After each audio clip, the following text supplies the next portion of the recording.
answers that have emerged. So I would like to start with this quote by Professor Michael Batty saying that, despite a century of effort in understanding how cities evolved, our understanding is still woefully inadequate because the way cities are functioning, although we have new knowledge and new insights on a host of things, there is still a lot more that we still don't understand how a city functions, particularly if you think a city as an organism in that sense. So that I would want to start with some questions that I would like to borrow this from, or rather, I will start with a story rather. So this is something called, I think, well-documented thing called Questions of King Milinda, with his questions and the debates that happened during 200 BC. With a Buddhist scholar called Nagasena. So it goes like this, that King Milinda, or Megasthenes as he was also called, was on a sort of conqueror, and he had reached what was Takshashila. And upon reaching that, back then he also had this habit of engaging in debates with scholars on a host of things.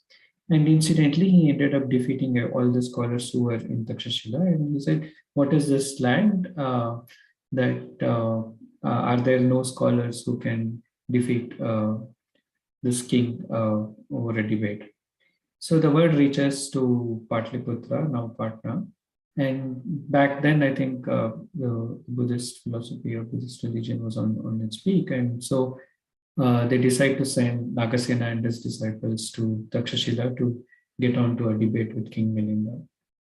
Now, in the course, so here they reach Takshashila and there is a set date for the debate. The day before the day the debate has to happen, formal debate, so they reach and they're camped outside Takshashila and in tents and most of things. Now, this King Milinda is very impatient, so he reaches their camp and walks in and sees this person and thinks that must be Nagasena, and with all his demeanor or whatever, and he comes and reaches him and says, "Are you Nagasena?" Then Nagasena replies, "Yeah, I think they call this body as Nagasena." And he answers in a very cryptic way. And the king gets very annoyed. He says, "How dare you lie to a king?" Then he says, "I didn't lie." They say this form, like he repeats saying this, they call this form as Nagasena, and whatever it is, and that is, he represents Nagasena, sort of. But again, the king is sort of, he takes it very personally and sort of says, "How dare you respond or, lie to a king, and is this what you have been taught about?" So Nagasena responds and says, "No, I can clarify. How did you come?" And he says, "I came on a chariot. So let's go there." So then he walks there, we walk together, and then he points to the horse and he says, "Is this the chariot?" He says, "No." He shows the wheel and then he says, "Is this the chariot?" He says, "No." Then he says, "Then perhaps you also must have lied to me then." Now that sets in thinking. Then what is that? I'll stop the story here, but this is a very interesting thing for any of you who are interested on notions of identity. I will come to the story in a bit. Right? I have a context for this story, so now we'll come. What is Bangalore? How many of you are from Bangalore?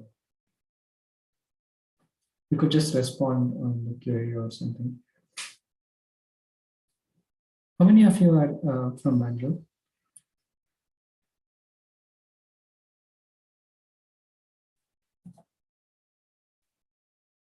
Let's see. Almost 5 participants have raised the hand.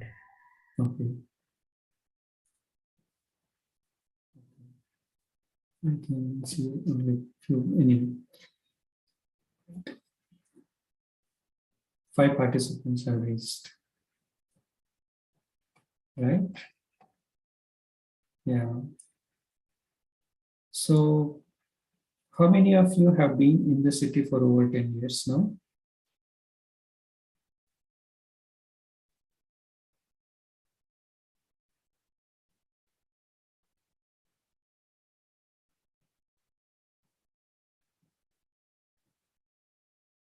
Yeah, still only three, four. Nice. All right. We will come to that again in a bit, right? So the same notions, right? What do we call as Bangalore or Bengaluru? Can we call this the city with Vidhan Soda in the backdrop, in the, as you see there, or is it the city railway station, or is it the tower at Lal Bagh, or is it everything that you see across, or is it our solid waste that we see, or let's say Kadlakai Parshe that happens in Baswangudi every November or December, or is it the city town hall, or is it the traffic and everything that we have, or some stone inscription from 1943 at Chanaman Kerajkar, or even the outskirts of the city that we have as it's now part of what is the city, or is it just the jurisdictions that we see, like the one you see there on in orange is the erstwhile city corporation until 2007, and since 2007 it has been expanded to the green areas that includes now, that is what is now called as the Broad Bangalore Mahanagarapalikya, or the one in blue that you see is the BDA jurisdiction, what is called as the Bangalore Metropolitan Area. And as you can see, there is like place uh, outside, or this is the land cover that we see from 90s, 2000s, perhaps 2016, and then 2020, as we see.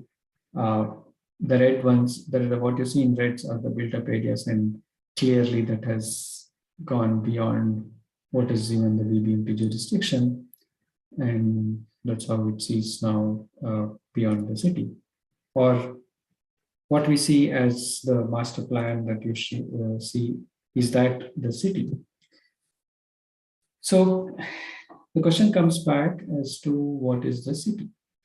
Now, I think what is important is for us to realize that all of us, all of you maybe, or you and me, or everybody who are part of the city and interacting with the city, uh, make up what is Bangalore today, or any city for that matter.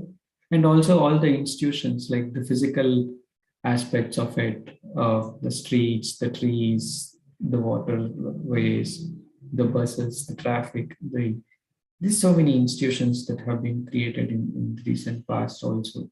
All of it make up the city. I want you to now reflect back on the questions of King Milinda there, on the questions of identity as to who's like when he says who is Nagasena or who's what is a chariot.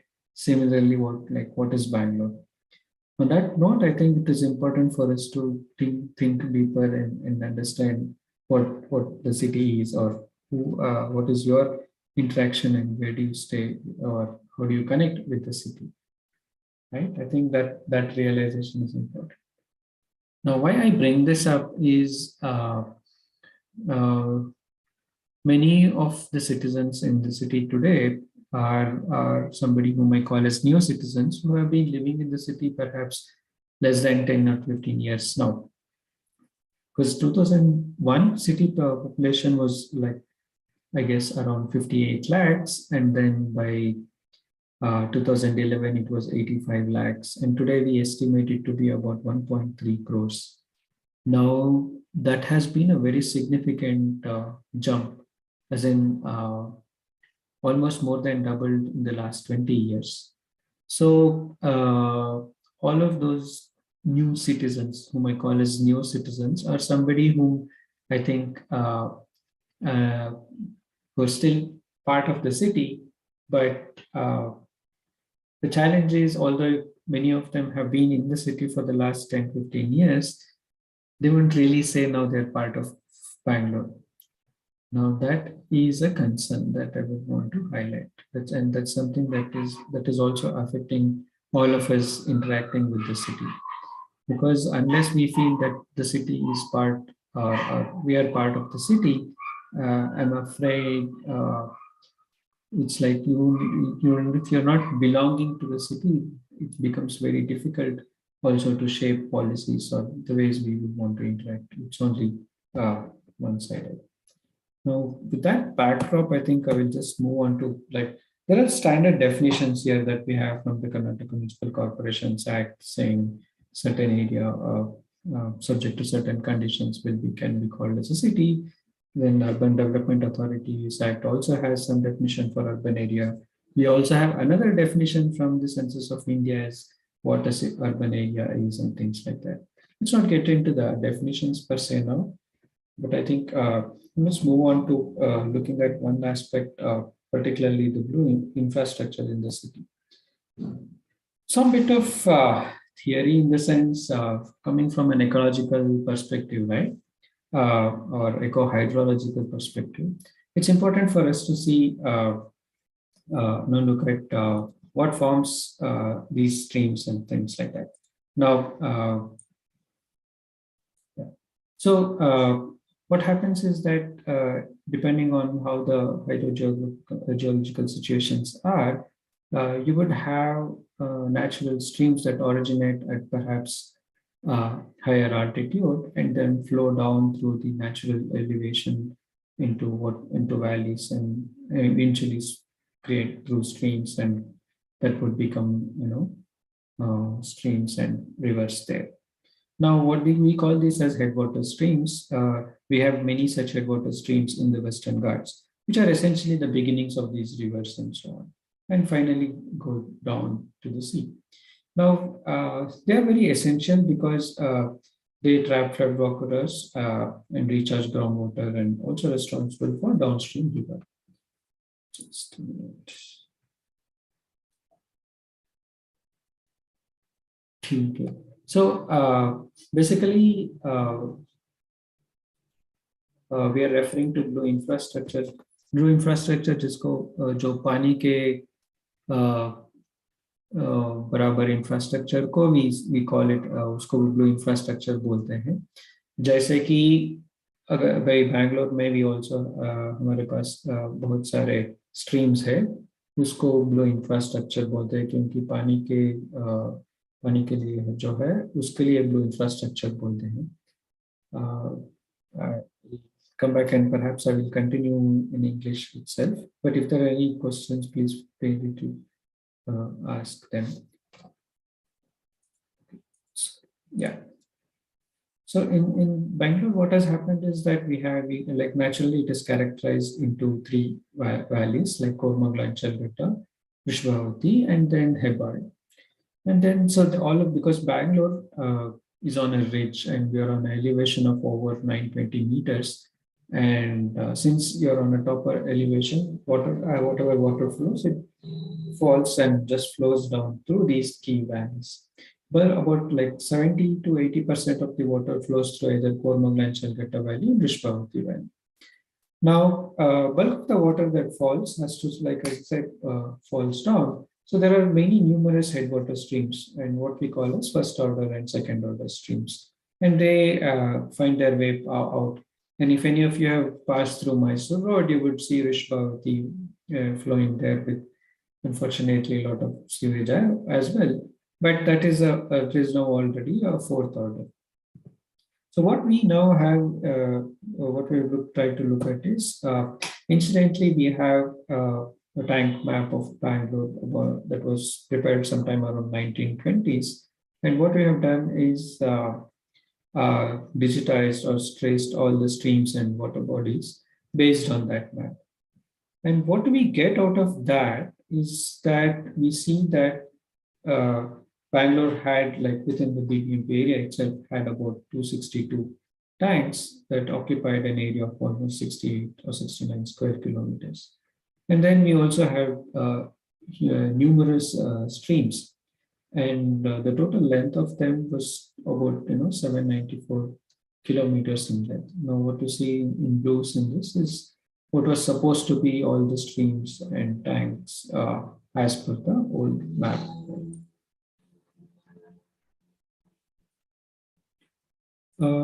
With that, what we did was we tried to look at what are the stream orders. So like again, like in hydrology, we have these two first orders, the headwater first one, where the river origins is called as the first order. And when two such first orders join, it becomes second order. And when two second order join, it becomes a third order. But when first and third join, it still becomes a third. But when a third and third join, it becomes a fourth. So what you see, and perhaps in Drishlavati is about a fourth order stream there. Now, what we get out of that is that about 535 kilometer length of streams have been first orders, and about 181 kilometer in length are second, and followed by 61 kilometer length as third order, and so on. So if you see in the higher orders, it is much lesser there. Now, what's happened is that what has happened to them now is that we have now tried to trace them through the BBMP stormwater drain maps, and then also available satellite data and some field verifications. You will still see some of these streams that are flowing, although they are now embanked in some places. These are some higher natural drains that you can still see. And then there are these engineered drains that are open as well, and some sewage is also left. And there are places where they have been covered completely. For example, those in and around Bull Temple, on the Bull Temple Road next to Shankarpuram to Telephone Exchange, there used to be a drain in 2000s. And in the last decade, they have been completely covered like this. So there is a stream that was flowing, and that would go and lead to Kempamudi Kere. And now that only sort of eco-historians would know that there used to be a drain. Now, there are challenges to that. I'll come to that in a bit. And then you also have some of these drains that are altered because some construction or some road works had to come in and so on. And there are some streams that we are unable to trace because on the map, it supposedly says there should be a stream there, but you don't seem to find them anymore. In that sense, there are things like that. So what we have now found is that there are a significant amount of streams that are either disappeared or untraceable, and there are some which are altered, and then some that are covered, and then some that we still have open there. Now, what we find, like in terms of numbers, right, almost 50% of these streams are untraceable. In the sense, either they have disappeared or untraceable, unfortunately. And then about 20% of them are altered, and about you see about 1/3 or less than 1/3 or 20% of them, or 15%, I must say, is about covered, and a few are still open. So those that are open are the higher order ones, like fourth and fifth order ones are more open. If you see this graph here, you will get a sense, like if you see in the first order, almost 60% of them are untraceable. Only a few in the first order are available, like less than 10% are open, and about 15% or 12% are like covered, and another 20% of it is like completely altered. Similarly, as you come to second order, there is some more that are lost, like almost 25% are like untraced. But only fourth and fifth order seems to be there because they are something that are there. And the key challenge or the issue is that we seem to have lost a lot of first and second order streams and some third order streams. I'll come to that in a bit as to why we have lost them. But higher order streams like fourth and fifth seem to be there because they are the ones that would carry more water and have a much wider width of the stream. Just talking about this right now, I think we saw that more than 50% of these streams have lost, right? And so I think it is very clear that we sort these and conserve first and subsequent order streams so that there is proper inflow of them. Now, since like I said, many of them have been already abused in a way that we don't now see them or they're untraceable, these are the ones that cause local flooding. And also it can affect, discharge of runoff as the rainwater falls. It has to naturally flow out. If it like so now these streams are not there, they'll simply find ways to kind of say where is the lower elevation in that locality and try to sort of flow through that. Now, if that is lost, it will try to have we will have localized flooding there. And once the water level perhaps exceeds a certain level, it will try to flow down there.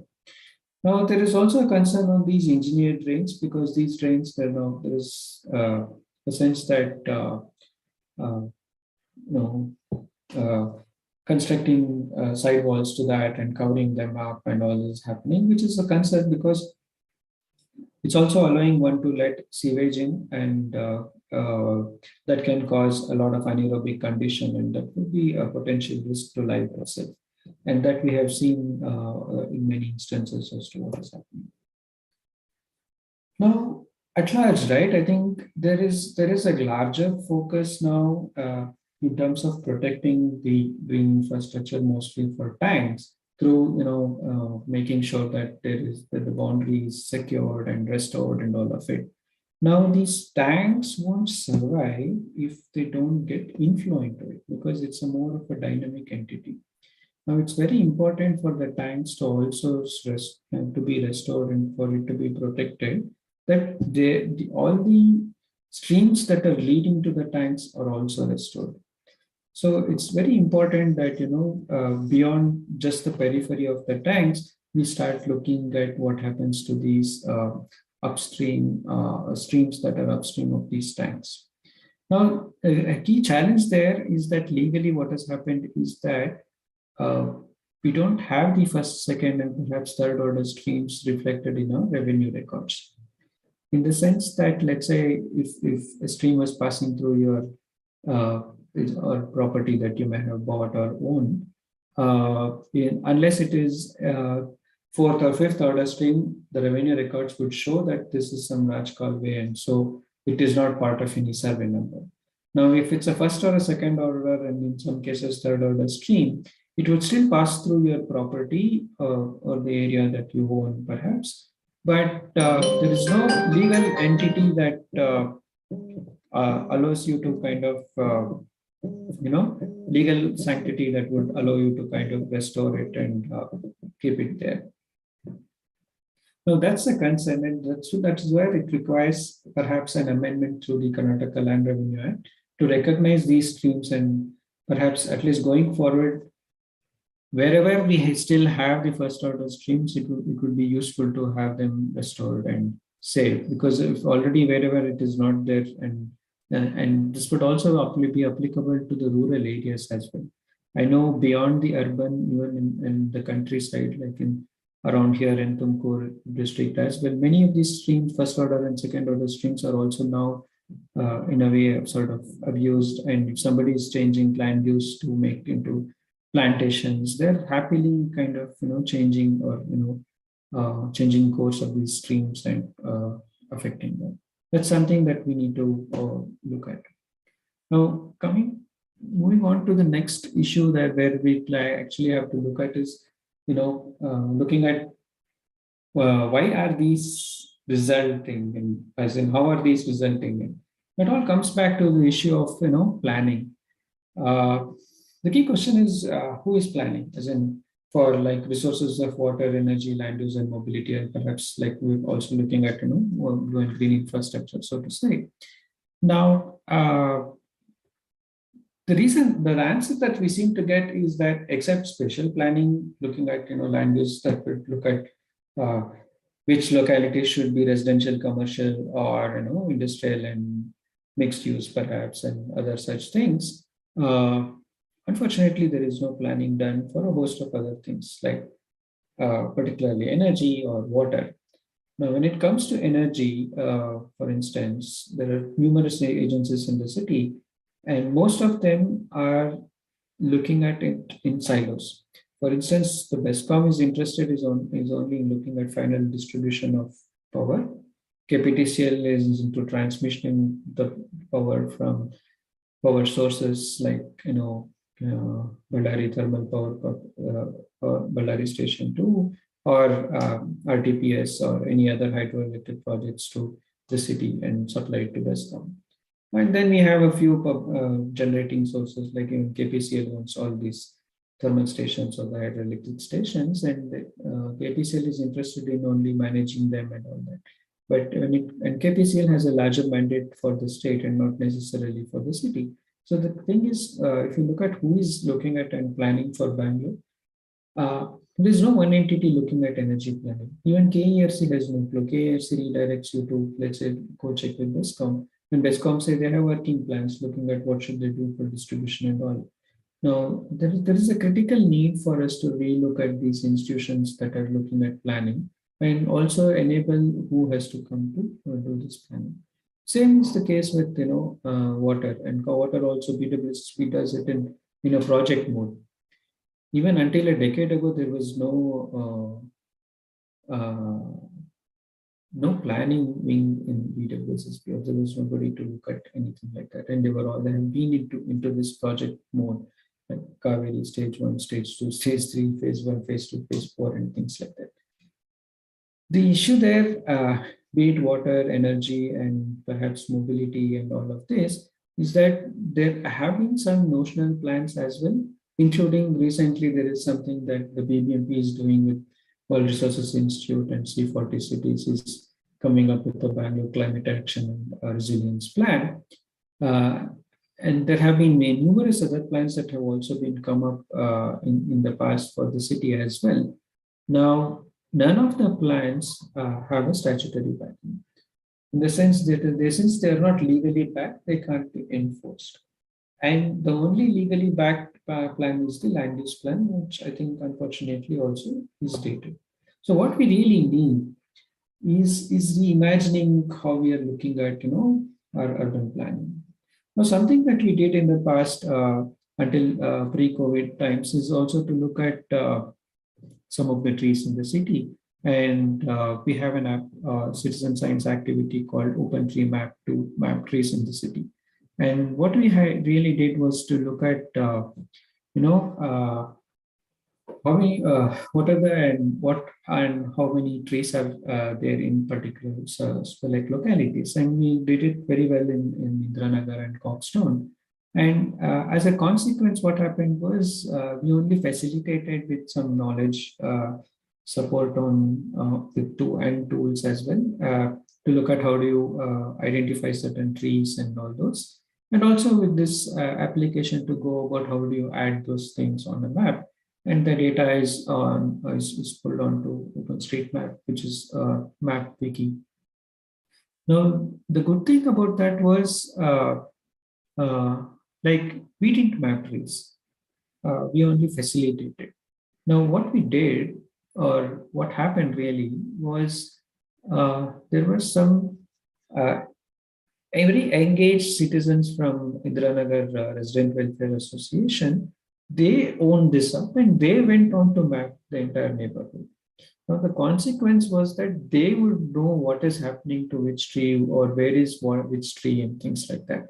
Now, that really helped because it is their neighborhood. And whenever there was like, a couple of instances when there were any interventions, like somebody wanted to cut some tree or some chopping of some branches and all, it was them who went into action and then said, no, this is the tree that is also mapped. And unless you have the right permissions from the tree officer, this is something that you shouldn't be, cut and so on. So the essence there is that it is very critical for one to connect with your neighborhood and look at have a deeper engagement with the neighborhood and particularly also the trees there. Now, even from a planning perspective, right, from a spatial planning perspective, in the land use plans that is often prepared, let's say for the revised master plan that may happen for 2041 from 2031 now, is that we need to really reimagine how do you want to connect neighborhoods. Like in the city of Bangalore, right? So like you have multiple green spaces. So we have some bit here in around GKVK, and then you have Indian Institute of Science campus, and then follows through Sankey, around Sankey Tank and the Forest Department area. but then there is like an isolated rich sort of green space there. The thing is that why we need such a sort of a green corridor, so to say, is because, like, for instance, inside the Indian Institute of Science campus here, uh, I could zoom in a bit. So within this green spaces here, we have an isolated population of slender loris, which is an endangered species. Now, with this, the way city has grown now, these populations that are here are unable to even move up to like Kaban Park and Lal Bagh. So as a consequence, these have become isolated. And it is only a matter of time that they will become extinct, as in this population will become locally extinct. Now, what we really need in terms of city planning is to see how we could think of connecting these pathways. So from all the way from we can start from Nandi Hills and then come all over here to GKVK, and we also have reserve state forest here, and then come to like around HMT, and then come to IIC, extend it all the way down through Kaban Park and Lal Bagh and Jainagar, and then all take them all the way back down to Banerghatta and other places. So what we really need is sort of that reimagining of how do we want to build our green cover and look at it. And for which we'll also need a greater citizen participation, because in terms of really to look at how one would really own these trees. Again, comes back to the initial premise that I set on what is Bangalore in the sense, and also set the context of how do you locate yourself and relations with the city. So I'm just taking example of the city of Bangalore, but I think this applies to any other city you may live in, that unless you have a deeper connection and sense of belonging to the place, it becomes very difficult for us to really think of address larger issues on the evolution of the city itself. So I think I've been, at least in the recent past, being very critical, particularly looking at some of these things. And where I see now is that for us, it is really important to really look at coming up, address on reimagining planning itself, because the current planning that is practiced is as per the Karnataka Town and Country Planning Act of 1961. Although there have been several amendments till date, I think at best the last 2 decades it has been very regressive, and only still about 80s and early 90s, perhaps only till 80s, I think there were some good progressive amendments made. But not much has been done on the way master planning has to be done. And it kind of really spells out very strictly as to how a planning or special planning has to be done. And that is very restricted and perhaps, like I said, dated. Perhaps it was good when the law was actually formulated in 60s. And today, no longer we are in 60s and things have changed. The city has grown way beyond what many of us had projected earlier, or looking at the way city is growing. We also need to adapt. So if you look at, a lot of things have changed. We have new people, we have new institutions, new buildings, new thoughts, new theories, new ideas, new models, new tools for planning. But the method of planning and the act for enabling that has not changed. And that's really sort of unfortunate. I think that's where we stand now. And I think even for us to look at a host of things, including addressing issues of climate resilient plans and all of it, it's very important we reimagine how a new planning is done. And a central aspect to all of it is how do you enable participation there. So I guess I've already touched upon some of these aspects that, to look at, what are the things there, and particularly there have been many plans that have been made, particularly on land use. Apart from land use, you also have something on water, infrastructure, and host of them, and including mobility. We have a comprehensive traffic and transportation plan. While all of it is there, but I think they're not statutorily enforceable. So that's something that needs a real overhauling. And yeah, I think I'll stop this here. I'll perhaps take some questions now. This was really fast.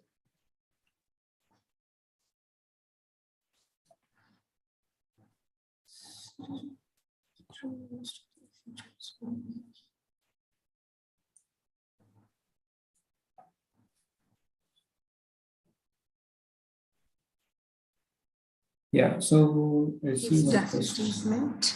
Yeah.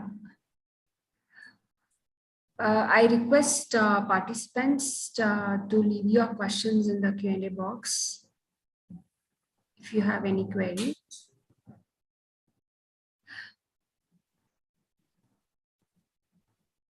Sir, I have a question. Like you were talking about, like this is the scenario in Bangalore actually.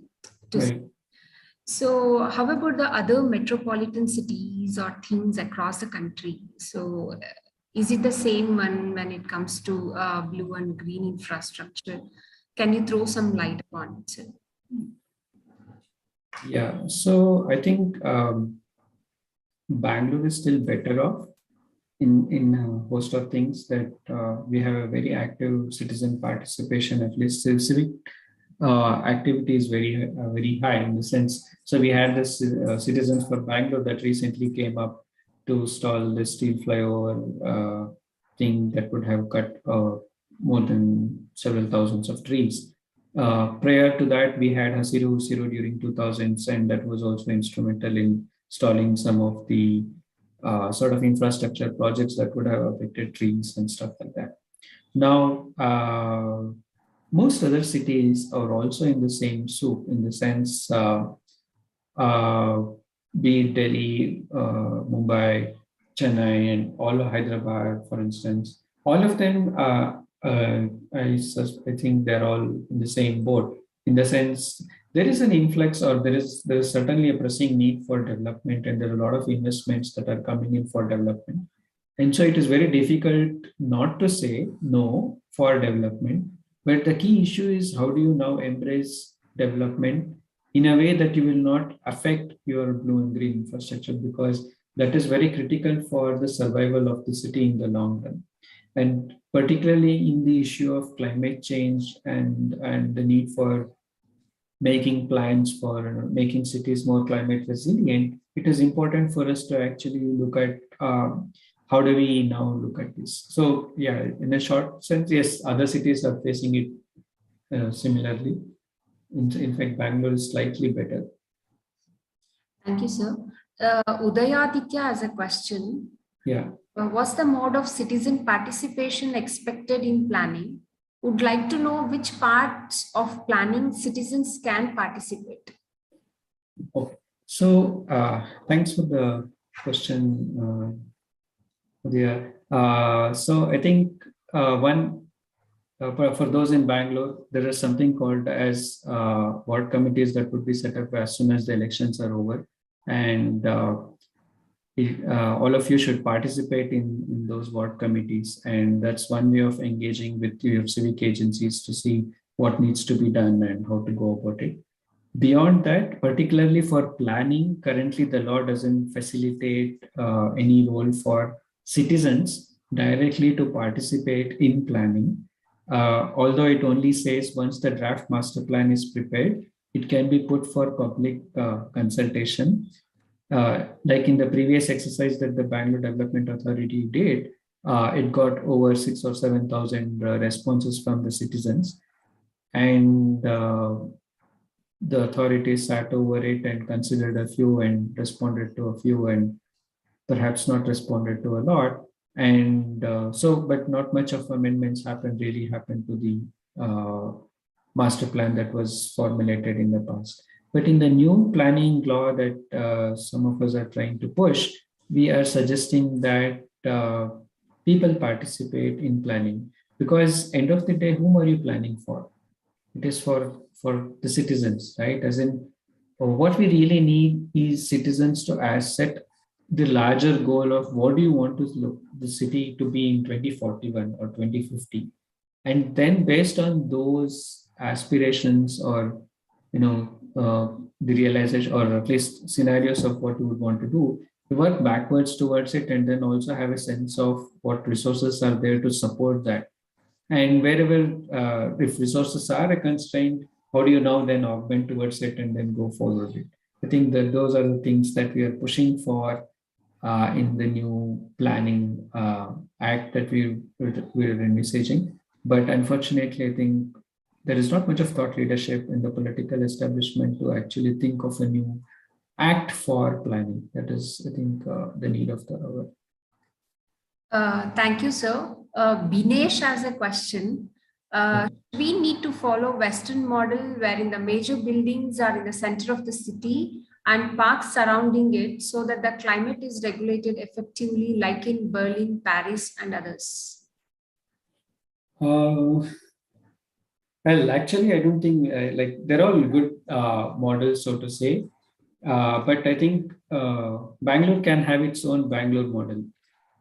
Because like Bangalore is on a ridge and we have three at least three valleys that falls down, and we can look at it more originally than trying to copy something else. And like I said, we also already have some green cover that are still left over, and we should now see as to how we can restore them and think of it in that sense. So we don't necessarily follow a Western model, but borrow ideas from some, useful ideas from there and see how best we can have our own Bangalore model than having any other model. Okay, thank you, sir. Kritika Reddy has a question.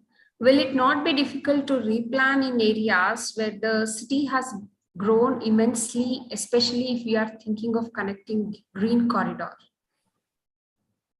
Yes, it is difficult. It is not simple for sure. But there are mechanisms. For instance, there are things like what are called as town planning schemes that we can come up.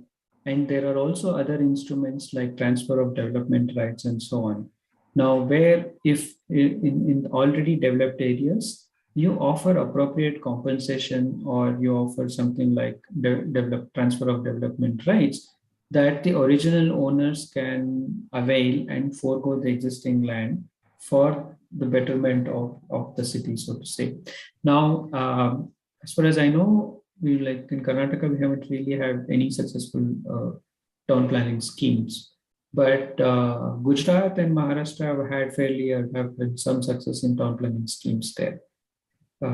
Although originally both Maharashtra, Gujarat, which was part of Bombay Presidency, and Karnataka also adopted the British town planning laws into what is now KTCP Act. For some reason, Karnataka has not really made any great progress on the town planning scheme. So that is one. But what really will happen is, I think it's important to engage with the owners, as in current owners, also emphasize on why some things needs to be done like this. You make them part of the planning process, then chances are that they will agree for it. And also, if you have instruments to offer appropriate compensation for them to forego certain things, certainly they will be willing to consider that. But I think what we really lack is the mechanisms and the willingness to go over it. Sir Charan has a question. Should we lose green cover in the name of infra development? I myself have seen the city losing a lot of green cover for flyovers, new residential layouts, etc. Is there any alternate approach? Yeah, so the way we are having development is really a concern, because in that process, we are really having some concerns on a lot of trees that are foregone. Now, for instance, if you look at the metro plan, right? So we all say that we will need public transport for in the larger interest of sustainable mobility and all of that, and hence metro is one of the solutions. So that's something that we would want to embrace. But in the process, we also have a lot of trees that are have to be cut and so on. Now, the challenge there is one to see what is the best way to go about it, and what alternatives do we have. Now, and hence, I think one clearly there is a great scope for us to look at, particularly in city, to embrace with more avenue trees and developing the network of neighborhood parks. Now, like again, I didn't quote numbers there earlier. Like in Indiranagar alone, we found that the density of trees is about 10 per hectare. So if I just extrapolate that for the city of Bangalore for about 800 square kilometers, roughly it would come to about 800,000 to 100,000 or 1 million trees in the city. So that's again, it's not something comparable to what you would have in sort of semi-evergreen or evergreen forest, but for a semi-arid habitat or landscape that Bangalore happens to be in, that's fairly a large density of trees. So that's where it will require both a sense of both macro and the micro level planning that needs to be integrated. And that's something that is missing at this point of time. Jeevan Kumar has a question. There is definitely a need for reimagining urban planning, but when the politician overrules both the planner and the citizen in the interest of populism, how do we get around this critical problem? Yeah, so what really I think also comes back to is, it's a good question though, in the sense, what really comes back to is that I think as citizens, we always have this sense of information asymmetry that plays in, and unless a certain threshold of citizens demand and voice that we need these changes, the elected representatives are not going to listen. In the sense, they would not be. There is no incentive for them also to make this. On a lighter note, I think in the city of Bangalore, of the 28 members of the Legislative Assembly, I think at least 14 of them officially are in the real estate business. So a journalist on a lighter note says that the city of Bangalore is the republic of real estate developers. When you have such a situation, it is very difficult for them also to go against the political economy that is at play.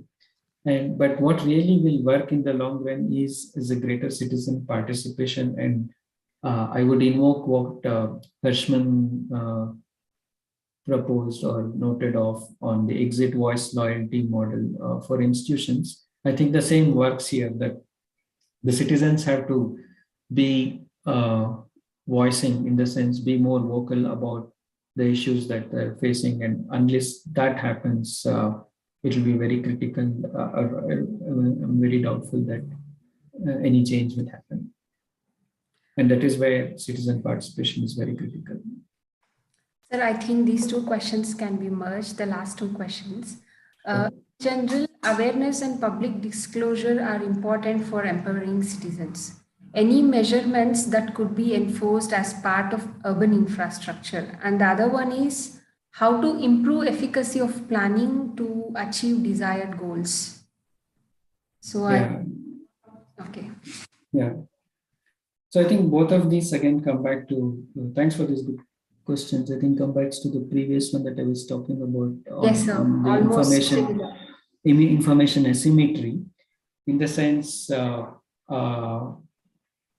the citizens lack complete information on what is going on, and hence their set of goals or desires are sort of short-sighted, if I may say. And the people who are at power or are making decisions at really at higher level have a sense of what are the things at play, and so it's a hard game to kind of break that information asymmetry. I think any mechanism that we bring in to kind of break this information asymmetry is the way to go about. So there have been efforts like in the past to bring what is called as Bangalore mobility indicators to have periodic assessments on what has happened to mobility, and hence based on that then arrive at what transport infrastructure should come in, because in the absence of such any measurement, randomly some MLA wanted some flyover there or somebody wanted some underpass there, so things would come up like that. Now, although some structured mechanisms were attempted, they have been sidelined. I think the last such Bangalore mobility indicators happened only about 9 or 10 years ago now. So it's a very hard thing to play, as in any mechanism that will help breaking down the information asymmetry, I think will solve this. Thank you. Sir, one question I have, like, see, for UG and PG students nowadays, they have an elective subject called environmental education, where they will be taught about like how the forest should be conserved and everything.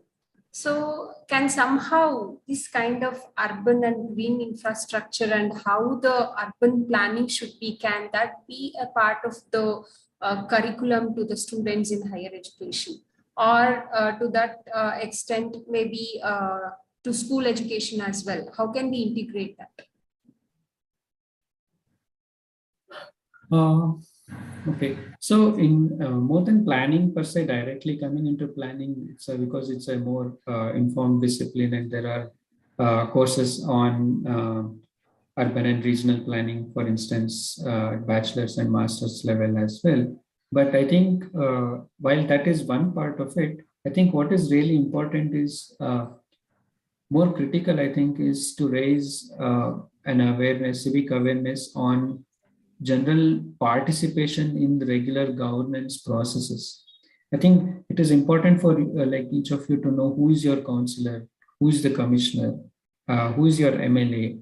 Have you reached out to him or her if there has been any issues, or how frequently have you mobilized as communities or groups and raised issues with them? I think that is important, and or any mechanisms that we would come up with that for greater citizen participation, that is what I think will be the way forward, as in some sort of a larger social movement sort of a things what is required to bring about a change at that level. Thank you, sir. So that was a great session. A lot of insights went into like how urban planning should be and what awareness a citizen should have towards it and how that should be restructured and all. And now over to Sindhuja ma'am for vote of thanks. Over to you, ma'am. Yeah, thank you so much, Dharani ma'am, for handling Q&A. And I can see a lot of questions with respect to how we can deal with, and more or less to summarize the whole overall session, sir, it is a great privilege to have you here. It is unfortunately it's a very hard one watching situation for Bangalore to know that the 50% of the streams are untraceable, and we are heading to Chennai model of voting. So every time when the rain comes, so sooner or less 5 or 10 years down the line, you should have a small yacht yard, or else so that is how the trend looks like. That's a heart wedging, but apart from the lighter note, it's a high time to take quick action, as you highlighted it very well, in terms of the micro and macro level of policy advocacies required in this area, and moreover how to enable the citizen participation.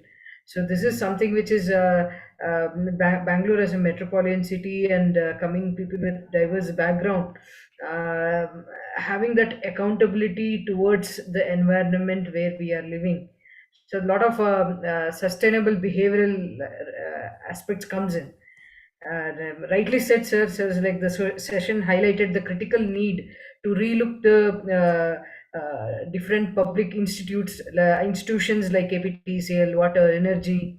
So a lot of scope for apart from the research and academic application of technology. Also, the way that the Gubi labs have started with, including the citizen partnership, identifying trees, such a very good working model, an example for us to look at people who are working in the field of academia, how they can be part of coming. It's action research. We talk about a lot of thing in research methodology, action research. There's something which live example where we are able to see. So it's a great opportunity for us to learn the working the live experiences through you, and it's an honor. I was like to talk about Namma Cycle Bangalore. Yes. So the pedal, the brain, you are the brainchild behind it. So it's a proud for me to talk as one of your contribution to the urban community. So on behalf of our president, Sridhar, CES president, we thank you, and we are very much grateful to you for sharing your busy schedule time. And in future, we look forward to be associating with you for future endeavors, and we thank our head of the department, Padmavati ma'am, and our director Gaurish sir for enabling this opportunity to organize. And I thank Dharani ma'am for making it the whole the CES talk presentations and organizing the seminar virtually and coordinating with all the participants. And at the end, for a few of the participants had asked for the presentation if it is available. So it's like, sir, if you are able to share, it's a since it was a request, a PDF Yeah. mode as a part of creating. So Sure.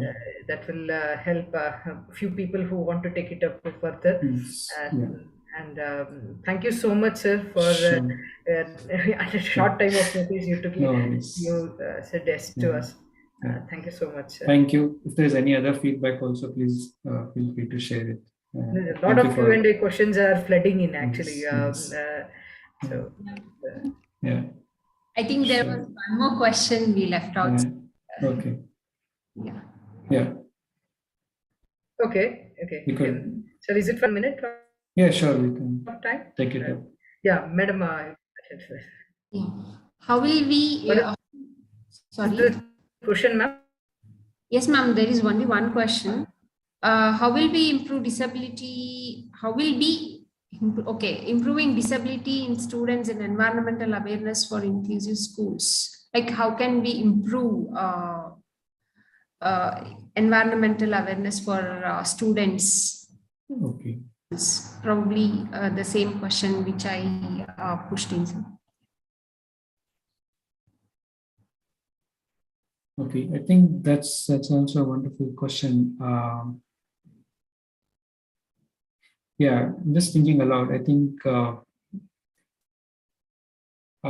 when any disability, I don't think should be a concern for us, and certainly we need to have more inclusive ways of having them also participate and raise awareness. And I don't think any physical, disability is it should not be a deterrent in that sense, because there will be many more ways one should be able to contribute. And I think fundamentally it's how we engage with everybody. And something that we also look at, I think, in planning is unfortunately a lot of times we are also perhaps wired to look at to give you an example, right? Most of our pedestrian infrastructure or the walkways that are built or finally built, if not designed, are something that only a physically abled man can go, in the sense, and who is fit. Like in case if I have hurt my leg, it's very difficult if I can seamlessly walk on streets. And so that comes back to us in many ways when we look at planning, right? Whom are we planning?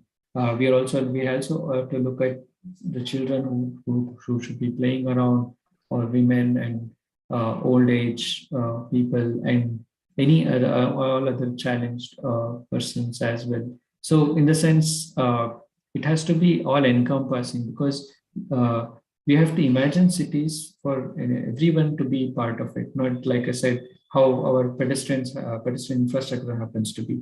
Like it's sort of, it seems to be like uh, they're only for physically abled men in that sense, because it's kind of very difficult to kind of even climb large. Or if you look at about 10, 12 years ago, in fact, we had an issue with this public transport buses also, because until there was an intervention, they won't buy low floor buses, because which have now become very prominent only in the last decade. Until there are like, although they were low floor buses, because again, if you look at the previous era of BMTC or BTS buses, uh, even to climb you had to like literally keep about 12 to 18 inches or 1.5 feet height.